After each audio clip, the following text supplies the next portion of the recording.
ठीक है, करें शुरू हो गया लाइक। जी नमस्ते नमस्कार, स्वागत आप सभी का दिनमंत्रा के यूट्यूब चैनल पर। मेरा नाम रोहित वैद्वान है। आप हैशटैग बच्चे पार्टी कुल मिलाकर दिनमंत्रा। रात के बज चुके हैं 9:15, है ना। तो चलिए आज की क्लास की शुरुआत करते हैं आप लोगों के साथ भाई। सीटेट सितंबर 2026 की संपूर्ण पीवाई की सूरज में 7 और 8 फरवरी 2026 के हिसाब से 15 दिन 15 साल 30 प्रवाही। Good evening good evening good evening. कैसे हैं आप सब लोग? मैं बढ़िया हूँ, आप लोग सुनाए क्या है? रेडी। चलिए। Good evening good evening.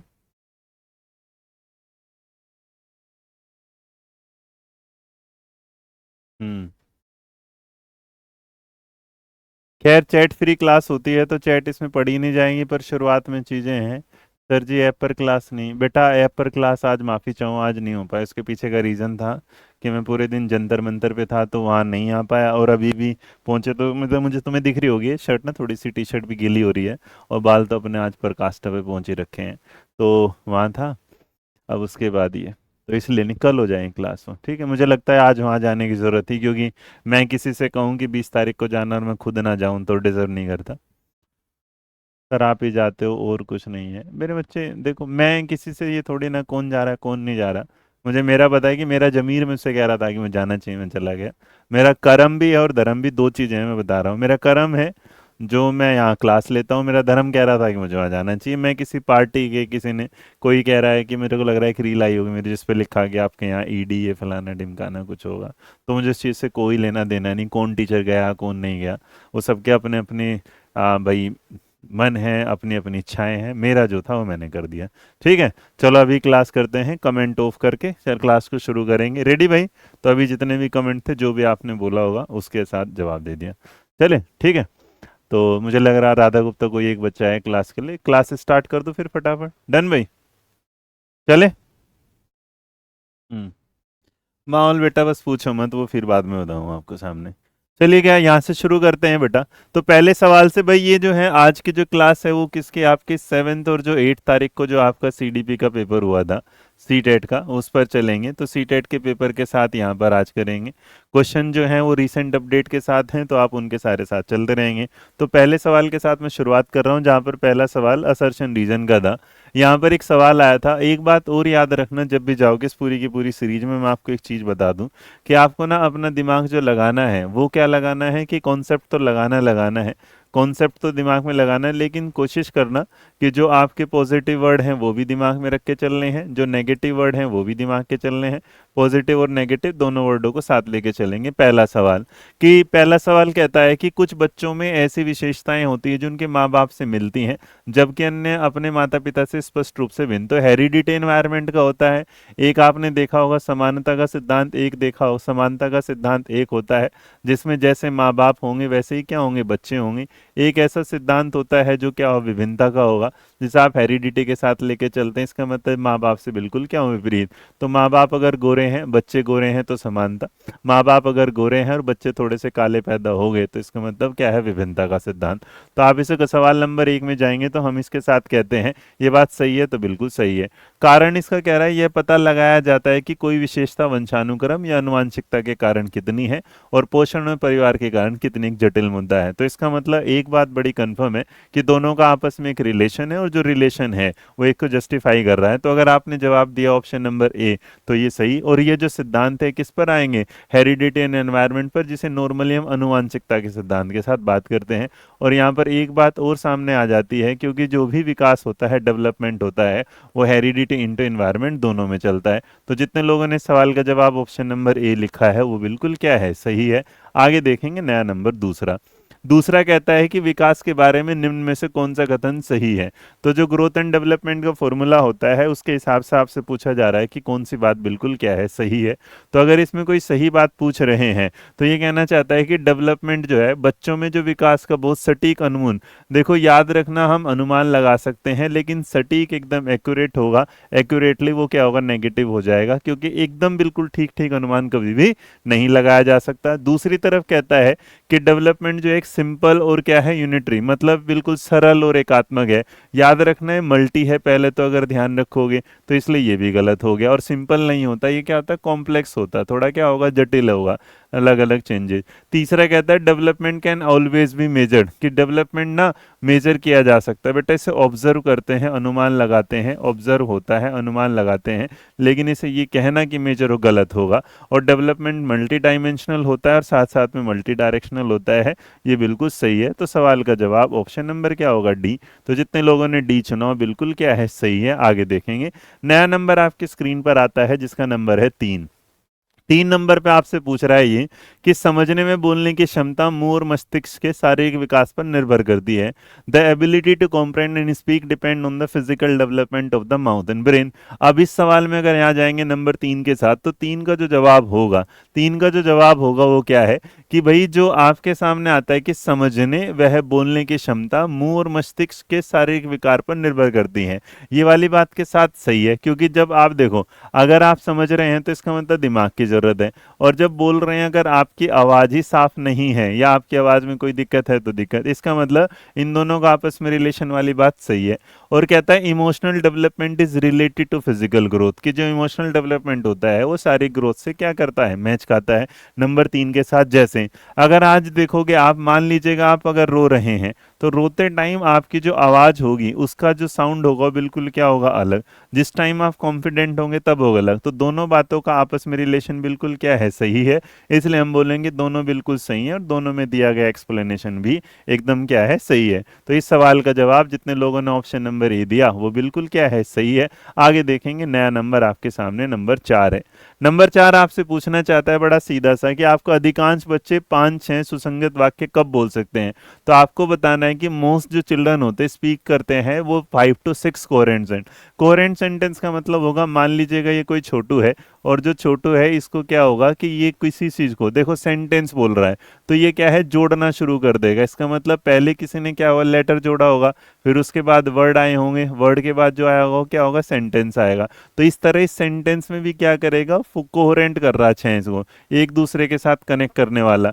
तो नंबर जो 4 हमारे सामने आ रहा है, नंबर जो 4 हमारे सामने आ रहा है, इस 4 में एक बात बड़ी कंफर्म सी है कि 4 का जो जवाब होगा वो बिल्कुल सही आपके सामने कहा रहा होगा कि हाँ, अगर इसमें कोई कॉन्सेप्ट लगाओगे तो 4 का जवाब होगा ऑप्शन नंबर बी। तो याद रखना मेरे बच्चे, उम्र के हिसाब से इंटू कर देना ज्यादातर। तो 3 साल का बच्चा इंटू 2 करोगे तो लगभग लगभग 6 स्टेटमेंट, 6 वाक्य ये क्या करना शुरू कर देता है, एक साथ जोड़कर बोलना शुरू कर देगा। तो 3 साल का बच्चा इस काम को करना शुरू कर देता है, इसलिए सवाल का जवाब ऑप्शन नंबर क्या होगा, बी। नेक्स्ट देखो, वाइगोत्स्की के हिसाब से जो चिल्ड्रन ग्रो करते हैं उनका लैंग्वेज डेवलप जो होता है वो कहाँ से, उनकी भाषा जो विकास होता है, जैसे जैसे बच्चे बढ़ते हैं उनकी भाषा और विकसित होती चली जाती है। अब देखो, जब हम वाइगोत्स्की की बात करेंगे और वाइगोत्स्की के साथ बच्चे के साथ, तो ये एक बात कहता है कि बच्चा जितना ज़्यादा इंटरेक्शन करेगा, जितना ज़्यादा अंतःक्रिया करेगा, उतना ही ज़्यादा चीज़ें क्या होंगी, अच्छी होंगी। अब उसके अंतःक्रिया करने का जो कॉन्सेप्ट हो उसमें किसका रोल ज़्यादा होता है, भाषा का। और जो भाषा होगी उस भाषा को भी उसने कितने हिस्सों में बांटा था, 3। पहली वो कहता है कि बच्चे में क्या आती है, सोशल स्पीच, जिसे वो क्या है, सामाजिक वाक बोलता है। सामाजिक वाक का सीधा सीधा मतलब होता है कि वो अपनी बातों को क्या बता रहा है, हंसकर बताएगा या फिर क्या है, रोकर बता रहा होगा। यहाँ तक बातें सही मान ली, रोकर वाली। दूसरी तरफ आती है जिसे वो क्या बोलते हैं, प्राइवेट स्पीच। प्राइवेट स्पीच मतलब वो क्या करता है, निजी वाक, वो अपने आप से क्या करेगा, बात करेगा, चीजों को संभालेगा। और जो लास्ट वाला होता है इनर स्पीच, जिसमें वो क्या लगाता है, दिमाग लगाना शुरू कर देता है। तो अगर इस चीज को लेके चलेंगे तो ये कहाँ से कहाँ तक चलेगा, डेवलप कैसे करेगा। तो नंबर 5 पे अगर डेवलप करने वाली बात होगी, नंबर 5 पर अगर डेवलप करने वाली बात होगी तो आप इसके साथ जाएंगे 5 में, तो आंसर क्या होगा कि इनर से एक्सटर्नल जाता है, गलत हो गया। प्राइवेट से ईगो जाता है, गलत हो गया। साइलेंट से थिंकिंग जाता है, गलत। लेकिन थिंक अलाउड लाउड से, कि पहले क्या करेगा, जोर से बोलेगा और उसके बाद क्या जाएगा, इनर स्पीच तक। तो सवाल का जो जवाब होगा वो ऑप्शन नंबर क्या होगा, डी। तो जितने लोगों ने सवाल का जवाब दिया डी, वो बिल्कुल क्या है, सही है। चलिए आगे बढ़े भाई। नेक्स्ट देखें, नंबर 6। तो नंबर जो 6 आपके सामने आएगा कि पियाजे डिस्क्राइब करते हैं कोग्निटिव डेवलपमेंट को किस तरह, पियाजे ने संज्ञानात्मक विकास को किस तरह घटित होने वाला बताया। पियाजे ने जो बता रहा है, बताइएगा आपके सामने अगर आ रहा है कि पियाजे ने संज्ञानात्मक विकास को किस तरह से घटित होने वाला बताया। पहला, 4 गुणात्मक रूप से विभिन्न अवस्थाएं, उसने 4 अलग अलग स्टेजेस बताए, बिल्कुल सही बात है। उसने 3 प्रगतिशील स्टेज बताए, गलत बात है। उसने भाई 8 अवस्थाओं वाली बात बताई, ये भी गलत बात है। उसने कॉन्टिन्यूस मैनर बताया, बर्थ टू क्या है, एडल्टहुड नहीं, उसने तो क्या है दिमाग के बारे में बताया, और जो दिमाग के बारे में बताया वो उसका क्या है, ऑप्शन नंबर ए। तो 6 का जवाब ऑप्शन नंबर ए जिन्होंने चुना वो बिल्कुल क्या है, सही है। आगे बढ़ते हैं नंबर 7 की तरफ। नंबर 7 आपके सामने जो आ रहा है, एक कहता है कि रमा ने अपने भाई ताहिर के साथ मतलबी तरीके से व्यवहार किया, कि जो रमा है उसने अपने भाई ताहिर के साथ क्या किया, बड़े मतलबी तरीके से क्या क्या व्यवहार किया। चलो जी, अगले दिन ताहिर क्या हो गया, बीमार हो गया, ये लो जी बीमार हो गया। तो रमा ने निष्कर्ष निकाला कि उसने अपने भाई को बीमार कर दिया, मतलब कि पहले लड़ी होगी, लड़ने के बाद उसे लगा कि उसने अपने भाई के साथ क्या कर लिया, गलत तरीके से बात कर ली। और अगर गलत तरीके से बात कर ली तो इसका मतलब आप ये कहना चाहते हैं कि जो बच्चे की सोच है वो क्या है। तो बच्चे की सोच में अगर देखेंगे सवाल नंबर 7 में, तो एक बात तय है कि वो जो सोच आ रही है वो उसकी क्या है, ईगो सेंट्रिक हो सकती है। क्या हो सकती है, ईगो सेंट्रिक हो सकती है, और नहीं तो वो सेंट्रिक ही हो सकती है। क्यों हो सकती है, एक तरीके से सोच रही है, या उसने सोचा यार, उसने लॉजिक नहीं लगाया कि उसके बात करने से बीमार होने का कोई भी। और जहां मेरे बच्चे लैक ऑफ लॉजिक होगा, कमी होगी तर्क की, वो स्टेज कौन सी होती है, दूसरी, प्री ऑपरेशनल जिसे बोला जाता है। तो सवाल नंबर 7 का जवाब ऑप्शन नंबर क्या होगा, बी। तो जितने लोगों ने बी चुन लिया वो बिल्कुल क्या है, सही है। आगे देखेंगे नंबर 8। वह प्रक्रिया जिसके द्वारा बच्चे अपनी जेंडर भूमिकाओं के बारे में जागरूक हो जाते हैं, मतलब कौन सी प्रक्रिया होती है जिसमें बच्चे क्या है, अपनी जेंडर, मतलब उन्हें पता चल जाता है कि भैया हाँ मैं लड़का हूं, मैं ये कर रहा हूं, मैं लड़की हूं, मैं ये कर रही हूं। तो सवाल नंबर 8 में अगर आप पहुंचेंगे तो 8 में क्या होगा, नॉर्मली जो लड़की है उसे खिलौना पसंद आ रहा है, जो लड़का है उसे क्या है। मेरे बच्चे जेंडर इक्वेलिटी में तो उसे पता चल जाता है कि दोनों क्या है, बराबर, जो बड़ी उम्र की बात है। जेंडर रिलेटेडनेस हो जाता है, उसे पता चल जाता है कि जो भाई फ्रॉक है, वो लड़की जो सोच लेती है कि मुझे क्या, गर्ल जो सोच लेगी मुझे फ्रॉक पहनना है, और जो बॉय है वो सोच लेता है मुझे क्या है, जींस पहननी है, इस तरीके से। और जेंडर होमोजेनिटी का मतलब होता है कि दोनों बराबर वाला। बट जब भी जहां रोल के बारे में जागरूक होना शुरू कर दे तो उसको बोला जाता है जेंडर टाइपिंग। क्या बोला जाएगा, जेंडर टाइपिंग का सीधा सीधा मतलब होता है कि उन्हें पता चल जाता है कि अब हम इस समाज में आए तो हमारा बेसिक रोल क्या है। तो आप इसे दूसरे तरीके से जैसे जेंडर रोल बोलते हैं, आप उसे वो भी कह सकते हैं। तो इसके बाद आगे बढ़ते हैं, नंबर हमारा 9 आता है। सवाल नंबर 9 में वाइगोत्स्की से रिलेटेड एक सवाल है जिसमें स्कैफ फोल्डिंग के बारे में पूछा गया है कि नीचे दिया गया कौन सा ऑप्शन ऐसा है जो उस स्कैफ फोल्डिंग के बारे में बता रहा होगा। तो जब स्कैफ फोल्डिंग के बारे में बता रहा होगा तो स्कैफ फोल्डिंग जो शब्द है इसका मतलब होता है क्या देना भाई, मदद देना। और जब मदद की बात कर रहे हैं तो इसका मतलब अस्थायी मदद देना। अस्थायी मतलब तो क्या होगी, सारी ना मदद करके टेम्परेरी हेल्प देना। अस्थायी मदद मतलब क्या है, टेम्परेरी हेल्प देना। और उसके बाद क्या करना, जब बच्चा सीख जाएगा तो वहां से हाथ को, मतलब आपने एक बच्चे को उंगली पकड़ाई चलने के लिए, जब वो चलना सीख गया तो धीरे से उंगली क्या है, हटा ली। तो इस बात के साथ अगर जा रहा है तो नंबर 9 में ये बताओ कौन सा ऑप्शन बिल्कुल सही है, कौन सा ऑप्शन बिल्कुल सही है। चलिए, मैं आशा कर रहा हूँ आप पढ़ ही रहे होंगे, चैट वैट में ध्यान नहीं दे रहे होंगे ज़्यादा। बाकी आपकी मर्जी है। सवाल नंबर 9 के साथ एक चीज़ तो समझ में आ रही है कि 9 जो होगा, एक शिक्षिका ने अपने विद्यार्थियों को आधी हल की हुई समस्या दी जिसे अन्यथा हल करने में कठिनाई। बहुत बढ़िया, इसका मतलब हाफ दी। हाफ का मतलब जो होगा वो क्या है, टेम्परेरी दी। तो ये तो मेरे सवाल का जवाब बन सकता है, इसलिए सही है। दूसरा कहते हैं एक शिक्षिका ने विद्यार्थियों के आपस में किसी प्रकार के सहयोग संवाद करने में सख्ती से पाबंदी लगाई। ये तो गलत ही हो गया भाई। शिक्षिका ने श्याम पट पर उत्तर लिख दिया और विद्यार्थियों से कहा उतार लो, इसका मतलब परमानेंट हेल्प दे दी, उन्हें सोचने का मौका ही नहीं दिया। तो इसका मतलब ये भी गलत हो गया। उसके बाद कहते हैं क्या, कि विद्यार्थियों के लिए अनिवार्य कर दिया कि वे निर्धारित समय में स्वयं ही समस्या होगा। स्कैफ फोल्डिंग का मतलब क्या था, कि मदद देनी, टेम्परेरी हेल्प देनी। तो इसलिए सवाल का जो जवाब होगा वो ऑप्शन नंबर क्या होगा, ए। जितने लोगों ने सवाल का जवाब ऑप्शन नंबर ए चुना है वो बिल्कुल क्या है, सही है। आगे बढ़ेंगे नए सवाल की तरफ, और जो नया सवाल है वो आपसे क्या कहता है देख लेते हैं, है ना भाई। तो आपने अगर इस सवाल का जवाब दे दिया, क्वेश्चन नंबर यहाँ, तो इस सवाल का जवाब ऑप्शन नंबर ए। नेक्स्ट देखो, progressive education is an educational philosophy that कि जो प्रोग्रेसिव एजुकेशन होती है, जो प्रगतिशील शिक्षा होती है, वो किस प्रकार की शिक्षा होती है, ये आपसे पूछा जा रहा है, बताइएगा। अगर आप प्रोग्रेसिव एजुकेशन की बात कर रहे हैं तो बताओ।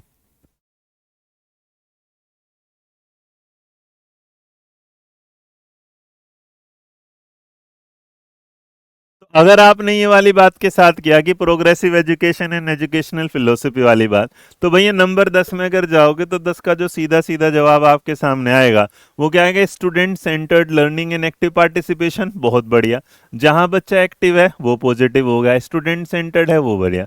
रोट मेमोराइजेशन तो बेटा नेगेटिव हो गया, हटा देते हैं।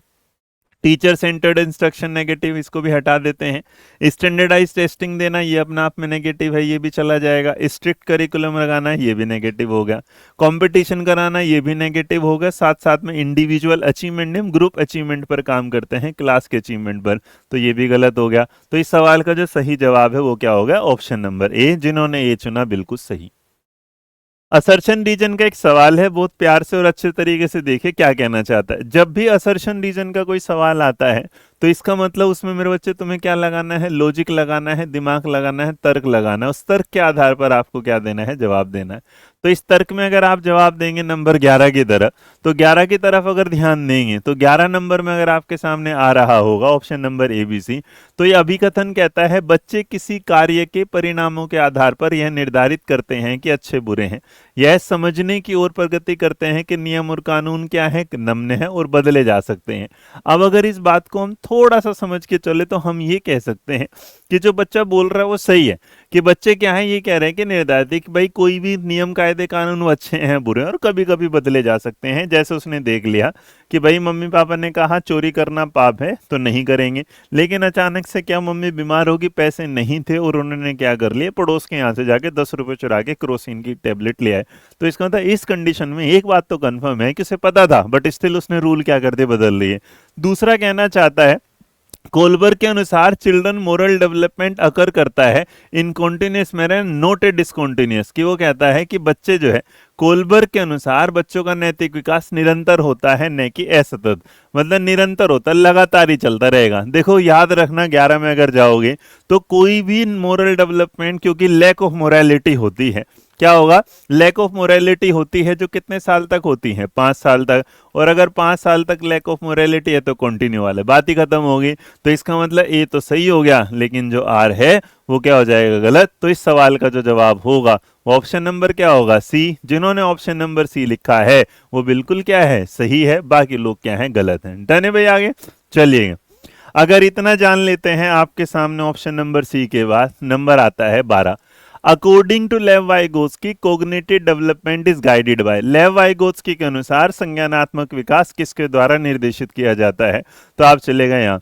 तो अगर आप बात करेंगे यहाँ आपके सामने सवाल नंबर 12, तो सवाल नंबर 12 में अगर जाएंगे तो नंबर 12 के साथ आपने जैसे ही जवाब दिया यहाँ पर, तो 12 में लेव वाइगोत्स्की के अनुसार संज्ञानात्मक विकास किसके द्वारा निर्देशित होता है ये बताना जा रहा है। तो नंबर 12 में अगर देखेंगे बिल्कुल प्यारा सा जवाब, तो पहला कि भाई ऐसा है कि language in form of private speech, हम तो जानते ही हैं भैया, वाइगोत्स्की ये कहता है बच्चा क्या करता है, सेल्फ रेगुलेट करता है, खुद को निर्देशित करता है, रेगुलेशन देता है, रिलेशन देता है। यहाँ बिल्कुल अवधान और ध्यान केंद्रण वाली प्रक्रिया पर अटेंशन, ये बेटा बेंडूरा की बात है।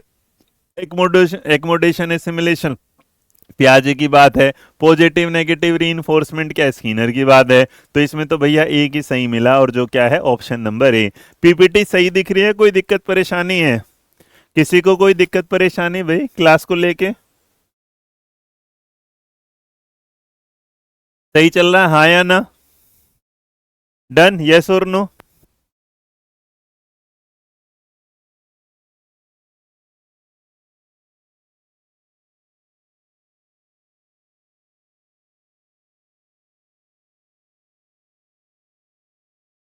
चलिए नेक्स्ट आते हैं नंबर 13 आपके सामने। निम्न में से कौन सी बुद्धि लोगों को दूसरे के मनोभाव भावनाओं देखने, व्यक्त करने, समझने और बिना बच्चे याद रखना, कहीं भी अगर दूसरों के लिए लिखा होगा तो इसका मतलब वो अदर्स कर रहा होगा, और अदर्स को लेके जो वर्ड हम इस साइकोलॉजी में याद करते हैं वो याद रखना इंटर, क्या होगा? इंटर। बस इसी में एक बात और याद रखना, अगर कोई तुमसे पूछ लेगा इंट्रा, तो इंट्रा जो शब्द होता है उसका मतलब होता है स्वयं के लिए। क्या होगा?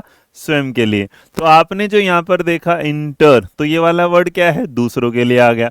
लॉजिकल मैथ के लिए, जिसमें बेटा मैथ के नॉलेज ज्यादा होगी। म्यूजिकल संगीत वाला। नेचुरलिस्टिक प्रकृतिवादी वाला। तो सवाल का जो जवाब है वो ऑप्शन नंबर क्या है? ए। मतलब जैसे मैं और आप एक दूसरे से बात करते हैं, इंटरएक्टिव। देन चलिए नेक्स्ट आता है आपके सामने, A child first experience as well as expectation of what it means to be a girl and boy comes from।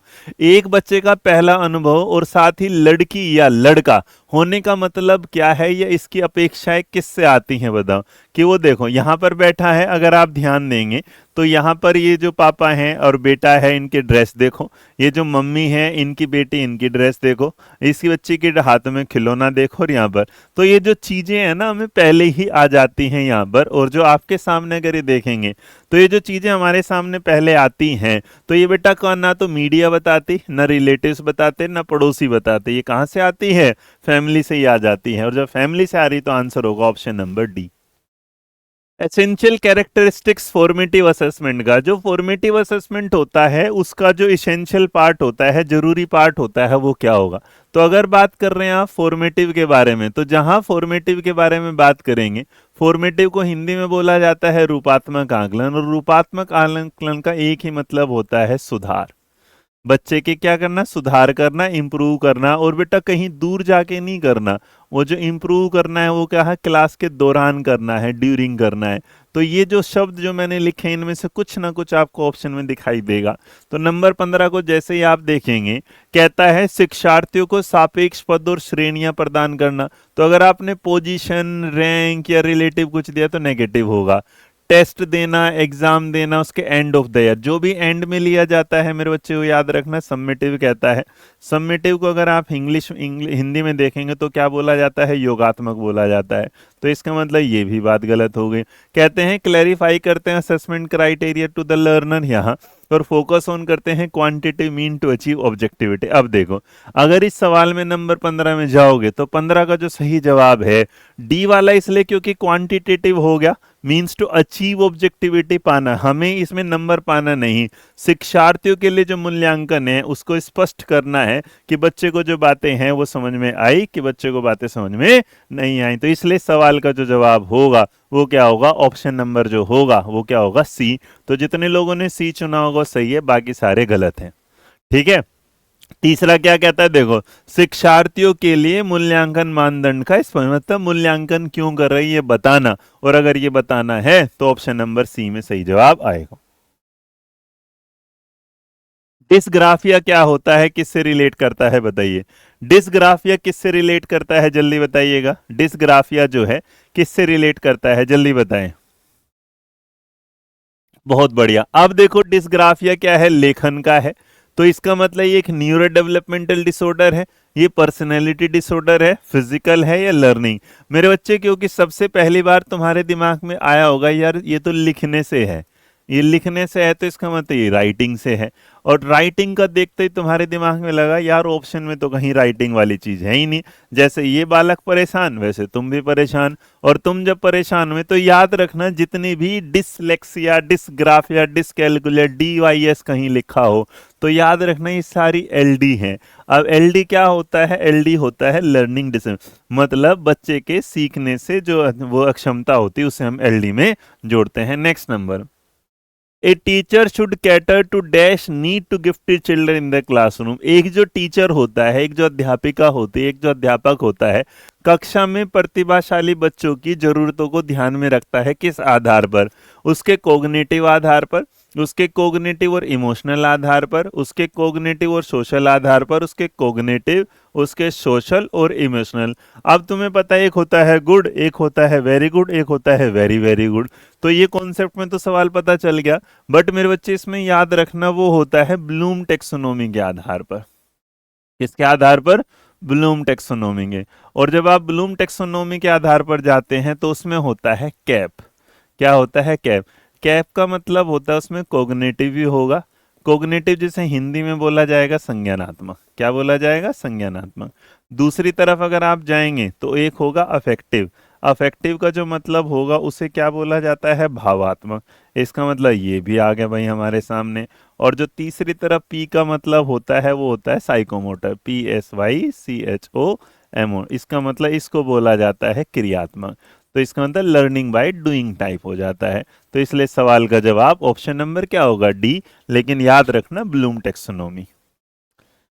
Number 18 आपकी स्क्रीन पर है। आपको बताना है सीखने की अक्षमता वाले छात्रों को पढ़ाने के लिए निम्न में से कौन सा शैक्षणिक दृष्टिकोण के उदाहरण है? बताओ कौन सा है? पहला, use of multi sensory strategy अपनाना। बहुत बढ़िया बात है, कोई दिक्कत ही नहीं, टेंशन ही नहीं, परेशानी नहीं। कहना चाहते हैं स्टैंडर्ड लर्निंग गोल, ये हम कभी यूज नहीं करते। तो दो तो हट गया लिस्ट में से। अब दो लिस्ट में से हटा तो देखो यहाँ से हट गया, दो लिस्ट में से हटा तो इसका मतलब यहाँ से हट गया। अब बचे हैं दो भी। चलो, फ्लेक्सिबल होना चाहिए, सीक्वेंस में होना चाहिए, बढ़िया होना चाहिए, ये भी बात सही है। तीसरा कहना चाहता है breaking down task into similar parts, ये वाला किस काम को क्या है छोटे छोटे तरीकों में काट दीजिएगा, ये भी बात सही है। तो अगर हम देखेंगे तो सिर्फ दो नहीं होना चाहिए, तो बाकी सब होने चाहिए। तो इसका मतलब एक भी होना चाहिए, तीन भी होना चाहिए, चार भी होना चाहिए। ऑप्शन नंबर क्या है? आप में से अधिकांश बच्चों के दिमाग में ये वाली बात आ रही होगी कि ये क्लास लाइव नहीं होगी, रिकॉर्डेड होगी। मैं पहले बता दूं मेरे बच्चे, हर क्लास रिकॉर्डेड नहीं है, कोई भी RECOR। मैं आपको अगर बता दूं, है ना, रिकॉर्डेड नहीं है। तो यहाँ ये सारी क्लासेस क्या हैं? लाइव हैं।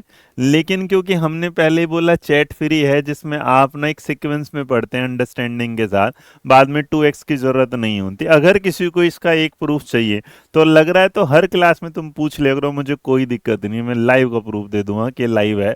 बट आप ये कहेंगे सर जी हमारी चैट या कुछ, मैं कुछ भी मैसेज करो बेटा, तुम मेरे लिए कह रहा हो सर जी तुम ये नहीं करते, तुम वो नहीं करते, ये वाली बात के साथ। अब देखो एक बच्चा जिसको ये पता ही नहीं है कि आज की क्लास, अब तुम ना मान लो मैं आज के जंतर मंतर के उसमें ना जाता, पहले तो मैं भैया किसी के कहने से आता जाता नहीं हूँ, मेरी अपनी मर्जी है, पहली बार नहीं जाता, और मैं क्लास ले रहा होता, तो तुम आके क्या कहते कि सर आप तो बच्चों के साथ नहीं देते। अब देखो यही वाला काम चलता है। तुम्हें आज तुम सीटेट के लिए ऐसे रो रहे हो, कल जब तुम्हारा सीटेट भी पास हो जाएगा लेकिन वैकेंसी नहीं आएगी, तब तुम बोलोगे उस दिन क्यों नहीं गए, पहली बात।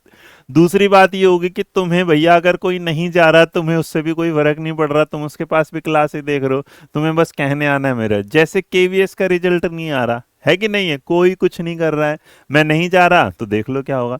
और मैंने कहा ना मेरा जाना सिर्फ मेरे बच्चों के लिए। अब मेरे इसमें कई सारे, जैसे एक बच्ची डिम्पल शर्मा है, उसने क्या कर दिया, एक मैसेज भेजा हरे से दिल वाला, अब तुम समझ गए लाइव है, बस इससे ज्यादा मैं कुछ नहीं। उस बच्ची ने क्या मैसेज दिया मैं वो भी नहीं पढ़ूंगा, चाहे वो मेरे लिए कितना ही बेहतर क्यों ना हो। मेरा काम मेरे बच्चे तुम्हें पढ़ाना है, तुम्हें हर बार इस चीज की सफाई नहीं देना। और मैं जहां जाता हूं ये मेरा अंतर्मन कहता है, और मैं बच्चों के साथ सिर्फ पढ़ाने के लिए नहीं, मेरा काम तुमसे ही चलता है। तो मुझे लगता है मुझे तुम्हारे हर जगह हर पल पे साथ खड़े होने चाहिए। That's it. अब आ गया भाई, चले। तो इसलिए मैं आपके सामने यहाँ बताऊं कि सर जी आप दो बोलेंगे, पोल दो नहीं है, मेरे बच्चे वो जगह क्लास चल रही है जहाँ पोल भी चल रहा है, चैट भी चल रहा है, यू आर ऑलवेज ओपन कि जा सकते हैं। तो मुझे लगता है कि मैं इससे ज्यादा तो नहीं। तो यहाँ सारे लोग पढ़ रहे हैं, पढ़ते रहिएगा, बढ़िया, ठीक है, पढ़ने आइएगा, चलिएगा। नंबर हमारा जो था हमने 18 का जवाब दे दिया, 19 पे आइएगा। 19 वाला जो सवाल है, ये एक सवाल आ गया, यहाँ एक सवाल आ गया आपके सामने। और जो सवाल आया उसने कहा कि यार जो ऑटिज्म स्पेक्ट्रम डिसऑर्डर होता है उसके बारे में बताओ। मेरे बच्चे ऑटिज्म जो ये होगा, पहले तो जो ASD होता है, ASD के बारे में बस एक बात याद रखना, जो सबसे मोस्ट इंपॉर्टेंट है याद रखना, ये बच्चा क्या है, सामाजिक नहीं होता। याद रखना ये बच्चा सामाजिक नहीं होता, इसका मतलब ये सोशल नहीं होता, इसे पसंद नहीं होता कहीं किसी से यारी दोस्ती और चैट चपाटा करने वाली बात। तो अगर नंबर 19 आपके सामने आया है तो नंबर 19 का जो जवाब होगा ऑप्शन नंबर ABC में क्या होगा? देखो पहला कहना चाहता है कि जो children with autism spectrum disorder excellent communication रखते हैं बट वेरी पुअर मेमोरी, मतलब इसका मेमोरी MEMORY है ना, मेमोरी, तो क्या उत्कर्ष, लेकिन उनकी याददाश्त कमजोर होती है। क्वेश्चन नंबर 19 में बेटा अगर उनका एक्सीलेंट कम्युनिकेशन होगा तो ये सोशल वाली बात गलत हो जाएगी, लेकिन जब इन्होंने कहा ये बात ही नहीं करते तो कम्युनिकेशन एक्सीलेंट हो नहीं सकता, इसका मतलब नहीं करते। दूसरा, sensory integration and regulation help children with, संवेदी एकीकरण और विनिमय स्वलन क्रम विकार से जूझ रहे बच्चों की मदद करते हैं। सेंसरी वाली बात पर चलो इसको मान लेते हैं। दूसरा, it is primary the ability to hear that affected in autism. बेटा हियर वाली बात अगर देखो क्वेश्चन नंबर 19 में, अभी तो कहा जब इसे पसंद ही नहीं लोगों से बात करना, तो ये भी हट गया। तीसरा कहता है कि ये वाले जो बच्चे हर दिन नई उत्तेजनाओं प्राथमिक प्रदर्शित करते हैं, स्टिमुली एवरीडे लाते हैं, नहीं, ये क्या अंदर बन रहते हैं, ना किसी से बात करते ना बताते इस तरीके से बस। लेकिन हाँ, ये क्या करते हैं, सेंसरी इंटीग्रेशन के सेंसेस बहुत स्मार्ट हो जाते हैं। तो आंसर क्या होगा, ऑप्शन नंबर जो आएगा हमारा B. While teaching an exclusive setups, it is important that teacher, समावेशी व्यवस्था में पढ़ाते समय यह महत्वपूर्ण है कि शिक्षक क्या है। तो अगर आप इस सवाल का जवाब देखना चाहते हैं कि समावेशी व्यवस्था, इसका मतलब एक ऐसी व्यवस्था जिसमें जो भाई एक ना कल करना पीपीटी, तुम ना नॉर्मली दे दो इनको, है ना, इन्हें ये हमारे लगता है कि विजुअल्स इन्हें चाहिए नहीं, तो आप लोग नॉर्मल पीपीटी रखोगे तो टाइम भी कम लगेगा, है ना, पीपीटी भी झट से तैयार हो जाएगी। ठीक, तो कल से नॉर्मल देना आप। चलिए, नंबर आपके सामने आता है कि जब टीचर एक इंक्लूसिव सेटअप पे जाता है तो यहाँ ये सिर्फ इसलिए ताकि आपका ध्यान यहाँ रहे, आप इस चीजों को देख के ही सीख लें इस पीपीटी में। अब तुम्हें छोटा छोटा दिख रहा होगा, कुछ ऐसा चल रहा होगा तुम्हारे साथ, तो नंबर अगर 20 है, सवाल नंबर अगर 20 है, तो 20 का जो जवाब पहला कि भाई विविधता को प्रभावी परीक्षण में बाधा के रूप में मानेंगे, गलत होगी ये तो बात। अपने स्वयं के अंतर्निहित और पूर्व कल्पित पूर्वाग्रह के लगातार, मतलब जो भी दिमाग में चल रहा है उसे क्या करते रहेंगे, अपडेट करते रहेंगे, समझते रहेंगे, देखते रहेंगे, जानते रहेंगे, उसमें कुछ ना कुछ नया लेते रहेंगे। उसके बाद विशेष बच्चों को जरूरतमंद और दूसरों पर निर्भर समझेंगे। दूसरों पर निर्भर समझेंगे तो हम क्या करेंगे भैया वहां जाके, और फॉलो करेंगे सेम करिकुलम एंड यूनिफॉर्म, मतलब जो सबके लिए सेम करेंगे। बेटा जब डेवलपमेंट एक तरीके से नहीं हो सकता तो फिर इसका मतलब सबको एक जैसा व्यवहार कैसे दिया जा सकता है, तो इसका मतलब ये भी क्या हो जाएगा, गलत। तो इस सवाल में एक ही ऑप्शन सही है, जो option number B. Assertion reason का एक और सवाल है जिसमें कहता है teacher should include a variety of children's literature to create a print rich environment in the classroom. शिक्षकों को कक्षा में मुद्रण संबंध जो मुद्रित समृद्ध वातावरण बनाने के लिए विभिन्न प्रकार का बाल साहित्य शामिल करना चाहिए। ये बात तो बहुत बढ़िया है, अगर आपने शामिल कर ले तो मजा ही आ जाएगा। दूसरा कि classroom rich is literacy material and literacy experience are central to effective learning को, मतलब कि साक्षरता सामग्री और साक्षरता अनुभव से समृद्ध कक्षा प्रभावी शिक्षण के केंद्रक हैं। अब देखो जैसे ये क्लास है, इस क्लास के दो प्रारूप हैं। एक प्रारूप होता है जो नॉर्मल सवाल, नॉर्मल क्वेश्चन पेपर आप देखते हैं जिसे करना, लेकिन प्रिंट रिच एनवायरनमेंट का मतलब ही होता है कि आपने बढ़िया से फोटो लगाए, बढ़िया से चीजों को विजुअल करके दिखाया, बढ़िया से चीजों को समझाया। अब आप चाहते तो इस बात को है, लेकिन जब तुम्हारे जीवन में आता ना जी हमें छोटा छोटा दिख रहा, तुम वैसे लेके आ जाओ। तो मेरे बच्चे कुछ चीजें ऐसी हैं टीचर बनने के लिए आपके अंदर आनी चाहिए। या तीसरा, इसका मतलब अगर आप ये करेंगे तो क्लास को बढ़िया बनाएंगे, हाँ जी मजा आएगा, हाँ जी। तो दोनों बातों का संबंध एक दूसरे के साथ सही है, इसलिए सवाल का जवाब ऑप्शन नंबर क्या होगा, ए। नेक्स्ट नंबर देखो, आपसे कह रहे हैं कि एक प्रगतिशील कक्षा कक्ष में विद्यार्थियों के अधिगम को सुगम बनाने के लिए एक शिक्षक को निम्न में से किस पर बल देना चाहिए। मतलब अगर प्रोग्रेसिव क्लासरूम है और उसे बढ़िया बनाना है तो मुझे क्या करना चाहिए, पहले मुझे उन्हें एक आदत डाल देनी चाहिए कि जैसा मैं बोल रहा हूं वैसा करना, बिहेवियर कंडीशनिंग ना। कंडीशनिंग का मतलब होता है मेरे बच्चे याद रखो, इसका मतलब किसी ने बोला उठ जाओ तो उठ गए, किसी ने बोला बैठ जाओ तो बैठ गए, मतलब आपने कहा कि गुलाम के तरीके से। कंडीशन होता है जैसा आपने बोला वैसा ही आपने क्या करना, मानना शुरू कर दिया। ये दूसरा, आप पैसिव तरीके से रिप्लाई कर रहे हैं, इन्वॉल्वमेंट ही नहीं है, ये वैसे गलत हो गया। लेकिन आप मेरी क्लास में रिफ्लेक्टिव थिंकिंग दिखा रहे हैं, चिंतन, मैंने कोई बात बोली उस पर आपने सोचा, सोच के आप उसके बाद आगे बढ़े, ये आपका चिंतन है। तो इसका मतलब ये क्या है, बढ़िया है। नेक्स्ट देखो भाई, आपने कहा कि रमन जो कक्षा 4 का एक विद्यार्थी एक प्रश्न को हल नहीं कर पा रहा, यह देखकर रमन का शिक्षक उससे कहता है कि उसके मन में क्या चल रहा है, वह उसे बोलकर इस प्रश्न को हल करने की कोशिश करे। इस प्रकार का जो मौखिकरण है वो क्या कर रहा होगा। सवाल नंबर 23 जो है बड़ा प्यारा सवाल है, मतलब मान लो ये हमारा एक टीचर है, ये हमारा एक स्टूडेंट है, दोनों के बीच में कुछ बातें चल रही हैं, टीचर समझ लेता है कि यार बच्चा जो है वो किसी क्वेश्चन में क्या कर गया, फंस गया। अब अगर बच्चा कहीं फंस जाएगा तो टीचर का काम होता है स्कैफ फोल्डिंग, मदद देने वाला। और अगर मदद देने वाली बात है तो पहला कहता है व्यर्थ है, क्योंकि भाषा सोचने की प्रक्रिया में बाधा डालती है, तो बात ही गलत है। भाषा क्या करेगी, आसान करती है। हेल्पफुल है क्योंकि लैंग्वेज क्या करती है, प्रोसेस को सुगम बनाती है, ये सही बात है। Supportive only for student with learning, कि केवल डिसेबल बच्चों के लिए अच्छा है, बाकी के लिए खराब, गलत हो गया।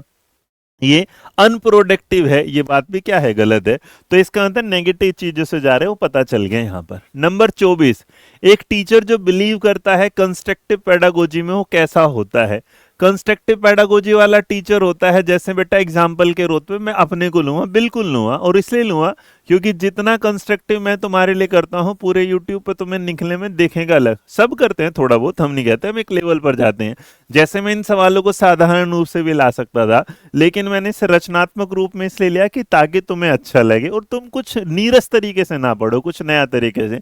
मान लो अब तुम एक ही ड्रेस को रोज रोज पहन रहे हो तो कैसे अच्छी लगेगी, एक ही चीज को रोज रोज कर रहे हो तो कैसे, उसका मतलब कुछ बदलाव है, ये बदलाव है। और अगर ये बदलाव है तो इस सवाल के साथ अगर देखेंगे तो नंबर जो 24 हमारे सामने है उसका सीधा जवाब है कि ये अवॉइड करेगा कनेक्ट करने से, गलत बात। वो क्या करेगा, अवॉइड कर रहा है judgement of student solely on the basis of socio culture के, एक ये वाली बात के लिए। तीसरा कहता है प्रमोट करेगा high level of verbal instructions primary pedagogy के साथ, और प्रमोट करेगा एबिलिटी ग्रुपिंग। देखो बच्चों को बांटना तो गलत है, इसका मतलब ये तो हो गया गलत। कनेक्ट करेगा, अवॉइड करेगा connecting to real world, real world से जोड़ना अवॉइड करेगा, ये भी क्या हो गया, गलत हो गया। कह रहा है avoid judgement of student solely on the basis of, मतलब इस आधार पर कि बच्चा कहां से कहां का है, मुझे इससे कोई लेना देना नहीं है, मैं बच्चे के साथ क्या कर रहा हूं, कंस्ट्रक्शन करा रहा हूं। तो सवाल का जो जवाब आ गया वो क्या है, ऑप्शन नंबर बी। अब आधे से ज्यादा तुम में से लोगों ने जो जवाब दिया वो सिर्फ ऑप्शन नंबर बी को इसलिए गलत कर दिया क्योंकि इसमें अवॉइड। देखो मेरे बच्चे, जब आपने कहा कि रियल वर्ल्ड को अवॉइड करेगा तब गलत है, लेकिन आप कह रहे बच्चे के सोशल बैकग्राउंड को अवॉइड करेगा, वो कहां से कहां है मुझे उससे कोई लेना देना नहीं, क्योंकि बच्चा तो जो है वो मेरे लिए तो क्या सब समान है। तो इसलिए सवाल का जो जवाब है वो ऑप्शन नंबर क्या होगा, बी। जिन्होंने बी चुना सही, बाकी हैं गलत। Active engagement of learner imply करता है किससे, एक्टिव, बच्चों की सक्रिय जो संलग्नता है, उसका मतलब क्या, बच्चे इस क्लास में अगर तुम जुड़े हुए हो, इस बात का मतलब क्या है। ठीक है, चले भाई बताइएगा। नंबर अगर आपके सामने आ रहा है, सवाल नंबर आपके सामने आ रहा है, बताइएगा। तो नंबर 25 है, नंबर 25 है। अगर आपकी इस क्लास में कोई भी बच्चा परेशान हो, प्लीज इस बात को लेके कि रिकॉर्डेड है, बार बार कह रहा हूं, आप उसे ही समझा दीजिएगा, क्योंकि हो सकता है सब लोग इस चीज के साथ एडजस्ट ना कर पाए, सब लोग इस चीज के साथ ना कर पाए। यार ये टीचर तो ना तो व्यू के लिए बात कर रहा, ना इस टीचर ने लाइक के बारे में बात करी, ना इस टीचर ने शेयर के बारे में बात करी, ना ये क्या कर रहा, चैट में अपना टाइम खराब कर रहा। तो ये थोड़ा सा ना एक्सेप्ट करना रियल वर्ल्ड में थोड़ा सा मुश्किल है। मुझे लगेगा कि दुनिया जहान पे जो भी लाइव आता है वो बच्चों से बात करने के लिए आता है, कमेंट करने के लिए आता है, चैट करने के लिए आता है, पर ये तो ऐसा कुछ कर ही नहीं रहा। तो इसका मतलब अगर कोई भी बालक ऐसा हो, तो मैं अभी एग्जाम्पल दे चुका था, तो प्लीज उसके इस प्रश्न को थोड़ा सा क्या करिएगा, वो कर दीजिएगा, है ना, समाधान। तो इसका मतलब ये जो सवाल था दैट इज एक्टिव एंगेजमेंट, कि नंबर 25 का एग्जाम्पल ही सीधा सीधा आ गया ये वाला, और सर आ गया है, हाँ तो ये वाला ठीक है चलेगा। एक बच्चा कह रहा है यहाँ पर कि सर जी बोर्ड की टाइमिंग गलत लग रही। मेरे बच्चे वो जो बोर्ड है ना, ये डिजिटल बोर्ड, अब तो सही है, लाइव ही है ना, टीम बता देती है। यहाँ पर जो होगा बेटा इसमें क्या है, कुछ एरर चल रहा होगा, वो टाइम वाइम इसमें हो गया, ठीक है यहाँ, तो इसको भी बता दिया। ये देखो, अगर एक्टिव एंगेजमेंट होगा, तुमने सही एकदम पहचाना, तुमने एकदम सही पहचाना, इसका मतलब तुम एक्टिव हो। तुम क्या हो, एक्टिव। चैट चला दे भाई, देख मैं तो उसमें अगर नंबर 25, तो इसका मतलब तुम एक्टिव हो, तो इसका मतलब तुम क्या कर रहे हो, इंक्वायरी, तुम क्या कर रहे हो, एक्सप्लोर, और तुम क्या कर रहे हो, क्वेश्चन। लेकिन अगर देखो इसके टाइम से तुम्हें धोखे में आ गए, लेकिन रियलिटी में तो पता चल गया क्लास लाइव है, ठीक है। चलो अब आगे बढ़ते हैं नए सवाल की तरफ। नया सवाल आपके सामने जाएगा, सीधा है, आपने इंक्वायर किया, एक्सप्लोर किया और सवाल का जवाब मिल गया। नेक्स्ट, अब देखो, रोट मेमोराइज फैक्ट वाली बात गलत हो गई, एक्टिवली वैल्यू वाली बात और कंपटीशन वाली बात गलत हो गई, कंसीडर टेक्स्ट बुक वाली बात गलत हो गई। तो आंसर ऑप्शन नंबर ए। डन भाई, आगे देखे भाई। हाँ हाँ, अब ठीक है। अरे वो उसमें बोर्ड की कमी है क्लास लाइव है, क्लास लाइव है, बोर्ड की कमी है। मुझे टीम ने बता दिया कि बच्चे बोल रहे हैं तो इसलिए। ये देखो कितना शानदार पीपीटी है। एक गुड़िया हमारी देख रही है, ये कपड़े सूख रहे हैं, ऊपर सूर्य देव को देख रही है। तो कहते राधा तर्क देती है कपड़े छाया की तुलना में धूप में जल्दी सूख जाते हैं, इसलिए धूप उन्हें सुखाने में मदद करती है। तो ये वाली बात के साथ क्या होगा? डन। अब देखो, मैंने जब इसके मैसेज ही लाइव पढ़ दिए तो क्या रिकॉर्ड हो सकती है क्लास? बोर्ड में दिक्कत है बेटा, ठीक है। चलो चलो चलो, हाँ हाँ, मैंने तुम्हारे लिए दे दिया ये वाले। अब ठीक है, चलो। Number 26, question number 26। तो 26 का जो जवाब होगा वो बहुत बढ़िया क्या होगा? ऑप्शन नंबर क्या होगा? देखो, क्योंकि इसने क्या किया कि कपड़े जो हैं धूप में सूखते हैं, इसका मतलब उसने कोई कारण ढूंढा। उसने क्या है, उस चीज के बारे में क्या है, प्रभाव ढूंढा कि कारण क्या है और उसका प्रभाव क्या है। तो सवाल का जवाब सीधा सीधा है कि उसने किसके बारे में देखा? कॉज एंड इफेक्ट के बारे में। तो सवाल का जवाब ऑप्शन नंबर ए, जिन्होंने चुना वो बिल्कुल बढ़िया। रिवर्सिबल थिंकिंग होती मेरे बच्चे की, किसी चीज को आगे से पीछे और पीछे से क्या करना आगे, कि ये सवाल होता है कि राधा कह रही है कि जो पानी है वो क्या है, बर्फ बन जा रहा है, और जो बर्फ है वो पानी बन जा रहा है। तो इस सवाल का ये होता है, ठीक है। Next number, which of the following is an example of intrinsic motivation, की जो आंतरिक अभिप्रेरणा होती है उसका उदाहरण क्या होगा? अब देखो, आंतरिक अभिप्रेरणा का जो मतलब होता है, जब आप अपने आप से, स्वयं से किसी कार्य को करना चाहते हैं, स्वयं से कोई भी ऐसा काम जो बेटा दूसरों की वजह से होगा, याद रखना वो क्या होगा? एक्सटर्नल होगा। क्या होगा? एक्सटर्नल होगा। और मेरे बच्चे, कोई दूसरा जैसे आपको इनाम देगा, वो भी किसी चीज के इनाम के लिए पढ़ना, किसी चीज के दंड के वजह से ना करना, सारे एक्सटर्नल। यहां देखो, स्टडी कर रहा है for a test to get, अपने आप को कि भैया मेरी जो ग्रेड है वो क्या है, बढ़िया आ जाओ, इसलिए वो पढ़ रहा है नंबर 27 में। एक तो बात ये, तो इसका मतलब स्टडी अपने लिए नहीं पढ़ रहा, किसके लिए? नंबरों के लिए। तो इसका मतलब एक्सटर्नल हो गया। प्लेइंग कर रहा है game for the prize money, इसका मतलब खेल तो रहा है लेकिन किसके लिए? पैसे के लिए। इसका मतलब एक्सटर्नल हो गया। फिर खेल तो रहा है स्पोर्ट, लेकिन किसके लिए? पर्सनल मजे के लिए। आगे ना, पर्सनल, अपने मजे के लिए खेल रहा है, तो इसका मतलब इंटरनल हो गया। और बेटा कंप्लीट कर रहा है होमवर्क की, भाई उसे क्या है, scolded bye parents, mummy papa कूटे ना उसको, तो इसका मतलब ये भी क्या हो गया? एक्सटर्नल। तो बेटा चाहे दंड हो, चाहे प्यार हो, चाहे मोहब्बत हो, जो दूसरे वाला है वो हमेशा याद रखना एक्सटर्नल कहलाएगा। निम्न कथनों को आपको पढ़ना है। उधर देखो कितना प्यारा बॉक्स बना हुआ है। ये कहना चाहता है कि रचनावादी शिक्षा शास्त्र में विश्वास रखने वाले शिक्षकों को बच्चों को ढेर सारी सामग्री उपलब्ध करानी, मतलब जो बच्चा, जो टीचर कंस्ट्रक्टिव उसमें काम करता है वो बच्चे को भरपेट मटेरियल देता है। बिल्कुल सही बात है यहाँ पर, हाँ जी, चलेगा। दूसरा कहना चाहता है, ये बात क्या होगी? सही।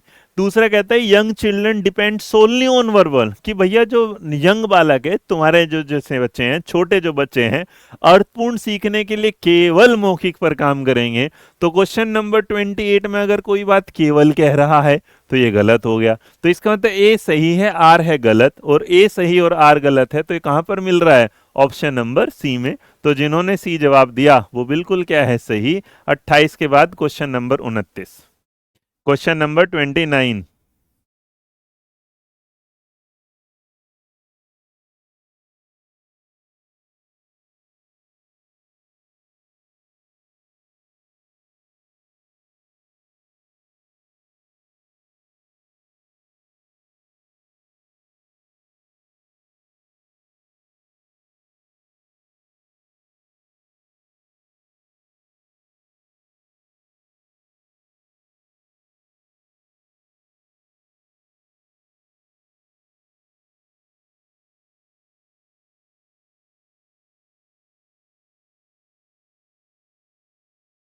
हम्म, चलिए, नंबर आपके सामने आ रहा है, ये जो नंबर देखेंगे चलेगा। नंबर आपके सामने 29 है। आप कह रहे हैं कि साथियों और शिक्षकों के सामने कम योग्यता की उपस्थिति से बचना एक उदाहरण होगा। अब देखो क्वेश्चन नंबर जो 29 है वो क्या कहता है, देखो आप कह रहे हैं कि साथियों और शिक्षकों के सामने कम योग्यता की उपस्थिति से बचना क्या हो। मतलब ये मान लो कि आप ना घर पर सवाल के लिए मैडम ने आपको कुछ काम दिया, आप घर पे उस काम को करना क्या है भूल गए। अब दिमाग में आ रहा है यार मेरी तो एक दोस्त है, अगर उसके सामने गया और सवाल का जवाब ना दिया तो बेइज्जती हो जाएगी। ले भैया, मैडम तो मेरे को होशियार मानती है, अगर मैडम के सामने जवाब नहीं दे तो इसका मतलब आपको किस चीज का डर है, परफॉर्मेंस का। किसका? परफॉर्मेंस का। और अगर परफॉर्मेंस वाली बात का डर है तो पहला मास्टरी गोल नहीं आया, दूसरा परफॉर्मेंस की अप्रोच होती तो बढ़िया बात थी, लेकिन आप परफॉर्मेंस को क्या कर रहे हो, अवॉइड कर रहे हो। तो अवॉइड का जो जवाब है वो आंसर क्या होगा, ऑप्शन नंबर डी। और जो डी जवाब आपने दिया वो बिल्कुल क्या है, सही है। इतना जवाब देने के बाद चलिए आगे बढ़ते हैं नए सवाल की तरफ। नया जवाब देखेंगे आप क्या देंगे। ये रहा आपका नया जवाब number 30। Which of the following is an effective way to promote critical thinking. Critical thinking को बढ़ावा देने का जो कारण रीजन होगा वो क्या होगा।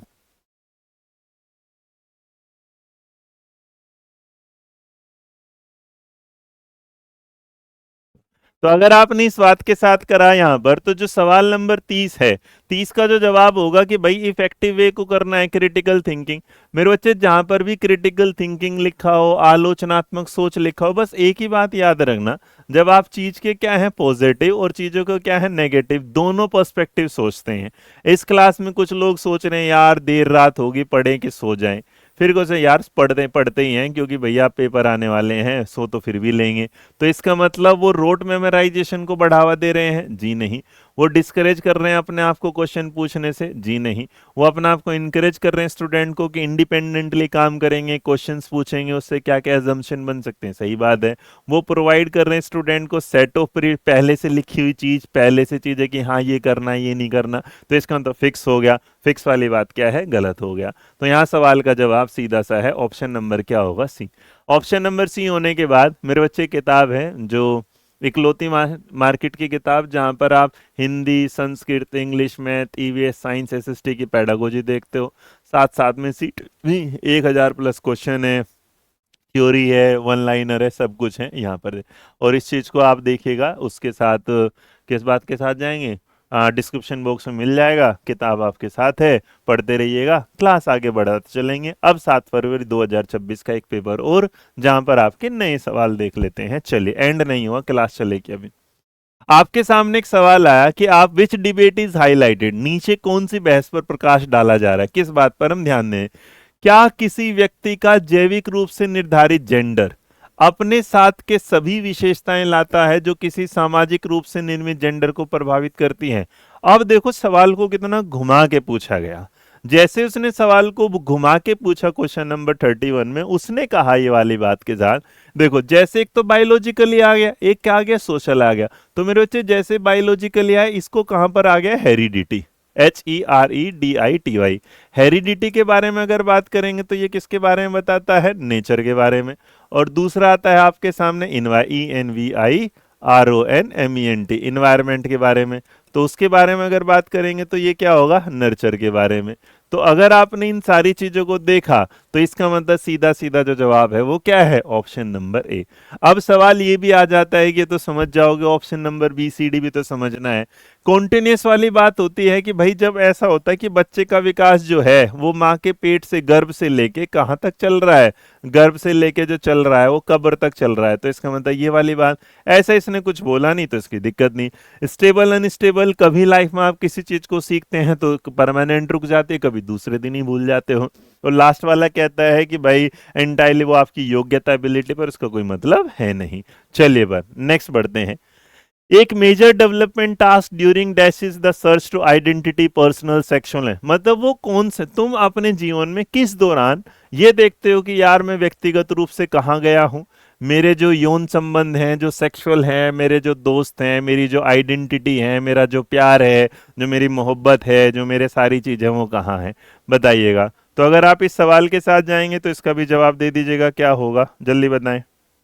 जी, क्या जवाब दे रहे हो भाई इस सवाल का। हम्म। तो आपने अगर इस सवाल पर बात करी यहाँ पर, तो जो नंबर आपके सामने आ रहा है क्वेश्चन नंबर 32, बहुत बढ़िया। ऑप्शन नंबर क्या है, ये हमारे किसका है, एडोलसेंस की। और इसी में बेटा हमारे सामने आइडेंटिटी क्राइसिस आता है, या फिर हम कह सकते हैं कि हम ये सोचते हैं क्रिटिकल पीरियड लाइफ का, जीवन में क्या करें। अच्छा, इसी चीज को एक व्यक्ति है जिसका नाम स्टेनले होल है, STANLEY, स्टेनले होल। तो स्टेनले होल ने इसे एक किताब, ये उनकी किताब का नाम है, और उन्होंने इसको बोला है मेरे बच्चे तनाव और संघर्ष की अवस्था, स्ट्रेस एंड स्ट्रोक। तो किसकी बताई है, तनाव एवं संघर्ष की जो अवस्था है वो इसको इन्होंने बताया है, एडोलसेंस को। ठीक है जी, चलिए नेक्स्ट। असर्शन रीजन का एक सवाल है जो आपके सामने ये रहा। तो उसने कहा कि बच्चे समाज के मूल्य और मानदंडों का प्रत्यक्ष और अप्रत्यक्ष तरीके से, मतलब समाज में जो रूल है, जो रेगुलेशन है, वो क्या सीखते हैं। तो नंबर 33 में एक बात बिल्कुल सही है भाई, कोई चीज तो मम्मी पापा डायरेक्ट सिखा देंगे, लेकिन धोखा भी कुछ चीजों से सीखा जा सकता है, वो भी सिखा देता है। तो इसका मतलब कुछ आप सीधे सीखते हैं, कुछ डायरेक्ट, कुछ इनडायरेक्ट, मतलब कभी, ये वाली बात सही है बिल्कुल। अब नंबर अगर आता है इसके रीजन का, कि सोशलाइजेशन जो है एक सिंपल प्रोसेस है मेरे बच्चे, सामाजिकरण अगर आसान होता तो फिर डायरेक्ट इनडायरेक्ट क्या सीखते, फिर तो सीख ही जाते। अब कई बार क्या होता है, दोगले लोग भी होते हैं, दो मुंहे भी होते हैं, सामने कुछ पीठ पीछे कुछ होंगे। तो इसका मतलब अगर ये बात करेंगे तो ये वाली बात गलत। तो यहाँ पर एक बात तो तय है क्वेश्चन नंबर 33 में, कि जो ऑप्शन नंबर ए है वो तो सही है, लेकिन समाजीकरण सिंपल नहीं, ये तो क्या है, कॉम्प्लेक्स है, ये क्या है, जटिल है, ये इतनी आसानी से समझ में नहीं आता। और अगर इतनी आसानी से मेरे बच्चे समझ में आता तो लोग ड्रामों में ना मिलती और लड़कियां दहेज के लिए मारी ना जाती। समाजीकरण का वो हिस्सा जो है, आज अगर आप ध्यान देंगे तो आज हम समाजीकरण के इस प्रोसेस में हैं कि हम अपनी पढ़ाई के लिए अपने साथ सरकार से लड़ रहे हैं, वरना सरकार का ही काम होना चाहिए था हमारे लिए एक निष्पक्ष। जितना सरकार बढ़िया एजुकेशन को करेगी उतना भविष्य बढ़िया होगा। अगर नीट के लिए डॉक्टर अच्छे चुने जाएंगे तो आगे इलाज बढ़िया होगा। अगर टीचिंग का जो वैकेंसी आती है वो बढ़िया टाइम पे निकाली जाएगी, निष्पक्ष होगी, तो देश का भविष्य बढ़िया होगा। लोग सिर्फ इस चीज पर लगे हुए हैं कि नीट अगर खराब हो जाएगा तो डॉक्टर मिलेगा, लेकिन सोचो अगर टीचिंग खराब है तो टीचर खराब मिलेगा, और जो टीचर उस नीट वाले बच्चे को जो होशियार भी था उसे गलत पढ़ा देगा, तो नीट वाला भी कैसे नीट को क्लियर करेगा। तो आप देखो कि जैसे ना दुनिया गोल है, तो इस नीट से पहले उस टीच की जरूरत है, उस टीच के लिए उस टीचर की जरूरत है, और उस टीचर के लिए इस वैकेंसी की जरूरत है। ना वैकेंसी आएगी, ना टीचर बन पाओगे, ना नीट के लिए बच्चों को पढ़ाओ। तो ऐसा नहीं कि खाली नीट को फोकस किया जा रहा है, फोकस हर चीज का, अध्यापक नहीं तो आगे आने वाला संसार वैसे ही खत्म हो जाएगा। अध्यापक इतना जरूरी चीज है समाज के लिए। ठीक है जी, चलिएगा नेक्स्ट आते हैं मेरे बच्चे। इस सवाल का जवाब तो तुमने दे ही दिया, इसका मतलब ए जो है सही है और आर जो है वो गलत है। नंबर 34 आपके सामने आता है, एज पर जीन पियाजे theory of cognitive development which of following abilities distinguish formal operational thinking from, मतलब कौन सी ऐसी चीज है जो मूर्त को अमूर्त के साथ क्या करती है, अलग कराती है। बताइएगा। जो सवाल आपके सामने हमने भेजा है वो हमारा क्वेश्चन नंबर आ चुका है 34।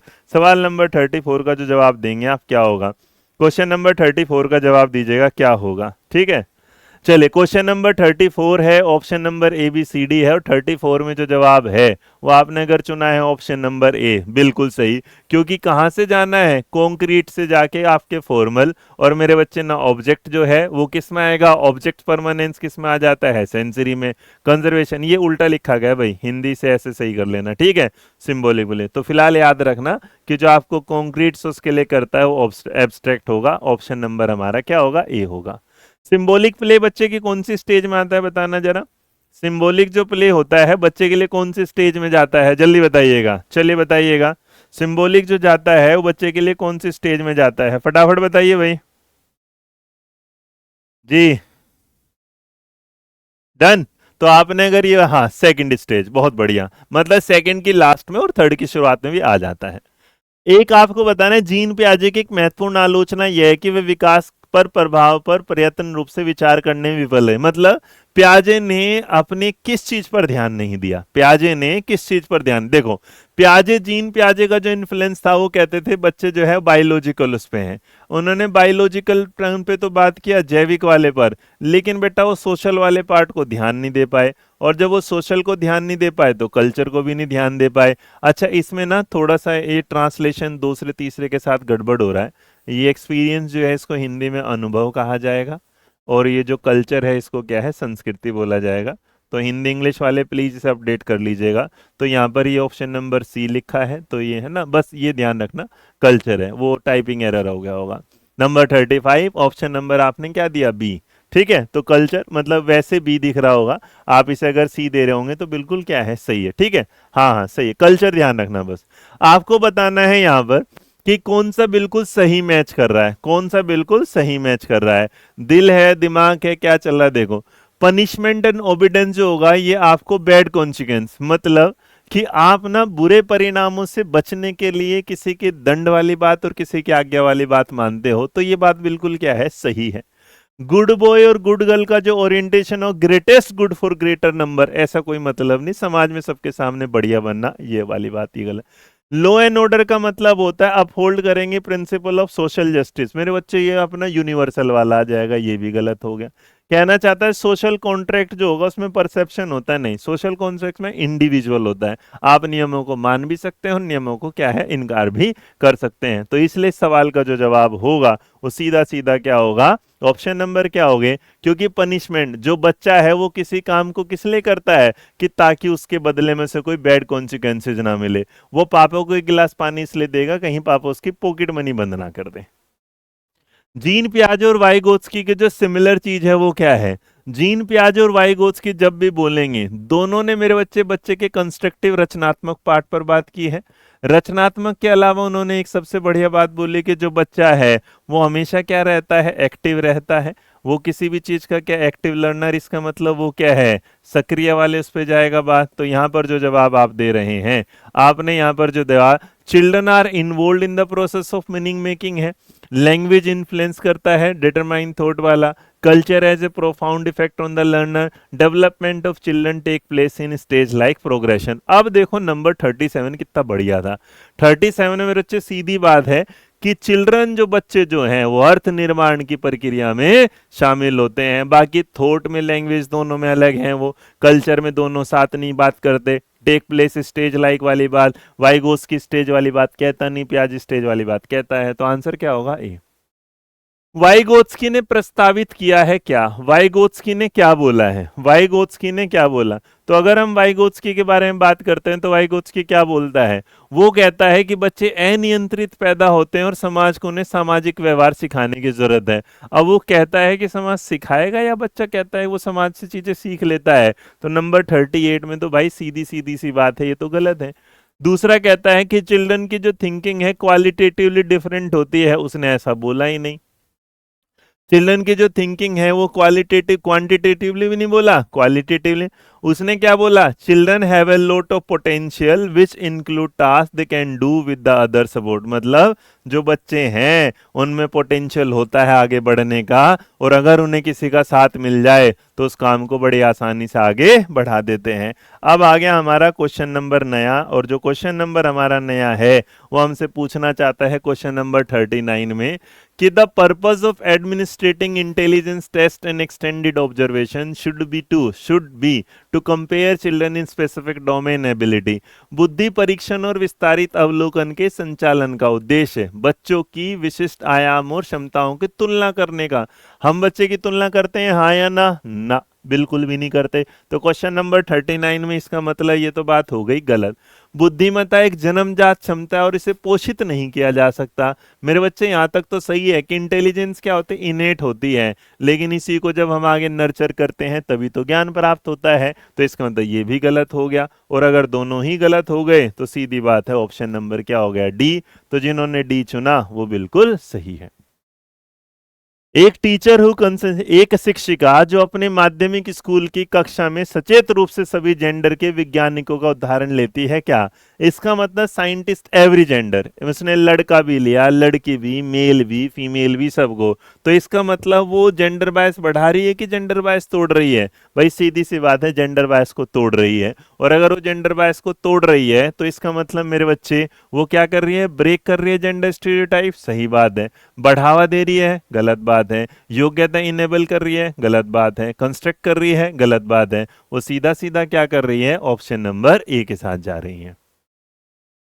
All girls are hard working and sincere while boy are intelligent and dominating. Oh my god, comparison आ गए तो भैया। अगर इस बात में करेंगे ये वाली बात कि कहना चाह रहा है कि जो लड़कियां हैं मेहनती ईमानदार हैं, लड़के बुद्धिमान और रौबदार हैं, कुछ भी करो इसमें क्या है, भेदभाव है, गलत हो गया।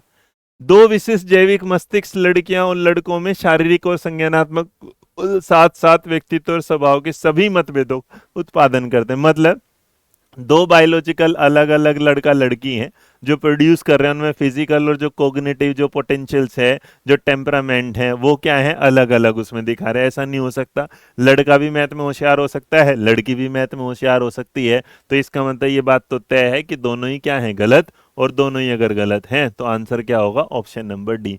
41 का डी। मेरे पास टीम का मैसेज आ रहा है कि 40 नंबर पूछ रहे हैं बच्चा। देखो मेरे बच्चे, इसने कहा एक टीचर जो है, एक जो शिक्षिका है, अपने माध्यमिक स्कूल की कक्षा में सचेत रूप से ध्यानपूर्वक इन्वॉल्व होकर बता रही है कि सभी जेंडर के वैज्ञानिकों के उदाहरण। इसका मतलब उन्होंने कल्पना चावला मान लो, जेनी गुडविल मान लो, सीवी रमन ले लो, तो इसका मतलब मेल को भी यूज कर रही है, फीमेल को भी यूज कर रही है। तो इसका मतलब जेंडर बायस को बढ़ावा नहीं, उसे तोड़ने का काम कर रही है। अगर वो कहते कि हर चीज में लड़कियों वाली एग्जाम्पल ले रहे हैं, महिलाओं वाले ले रहे हैं, तब गड़बड़ हो जाती। ठीक है, चलो। तो 40 का जवाब जिनको भी लग रहा है ए होगा। डन, नेक्स्ट आओ। आपसे individual difference in learning preference of student should be seen, कि जो इंडिविजुअल डिफरेंस होते हैं वो कैसे देखे जाते हैं। तो इंडिविजुअल जो डिफरेंस देखे जाएंगे वो कैसे, ये उनके अलग अलग बुद्धि स्तर पर देखते हैं, उनके भैया दिमाग के तौर पर देखते हैं, कौन कितना दिमाग चलाता है, वो उनके डेवलपमेंट के हिसाब से देखते हैं, इनमें विकास की क्या कमियां हैं, या उनके बारे में विविधता को देखते हैं। भाई याद रखना, क्वेश्चन नंबर 42 अगर होगा, हम ये कहते हैं इंडिविजुअल डिफरेंस जो है वो डाइवर्सिटी को बताता है। किसको बताता है, डाइवर्सिटी को। वो किसको बताता है, वैरायटी को बताता है। वेराइटी को, VARITY, है ना, वेराइटी को। तो इसका मतलब अगर बात करेंगे तो सीधी सीधी सी बात है कि विभिन्नताएं अगर बताए, है ना, VARTY है, ध्यान रखना अंग्रेजी कहीं गलत कर दो। तो आंसर क्या होगा, ऑप्शन नंबर डी। आपसे पूछा गया है, वह आकलन जो किसी विद्यार्थी के प्राप्त अंकों को अन्य विद्यार्थियों के औसत प्रदर्शन से तुलना करने पर किया जाता है, वो गया। जब भी आप बच्चे की तुलना करेंगे किसी भी आकलन के आधार पर, मेरे बच्चे, वो सेल्फ रेफरेंस वाली तो बात हो ही नहीं सकती। अगर आप उसे देखेंगे कि जो क्वेश्चन नंबर 43 है वो फॉर्मेट वाली बात है, तो वो भी गलत हो गया। वो कहना चाहता है इसमें नॉर्म है, इसमें क्या है, क्राइटेरिया। तो ये बताओ, ए होगा जवाब कि सी होगा जवाब, जल्दी बताओ।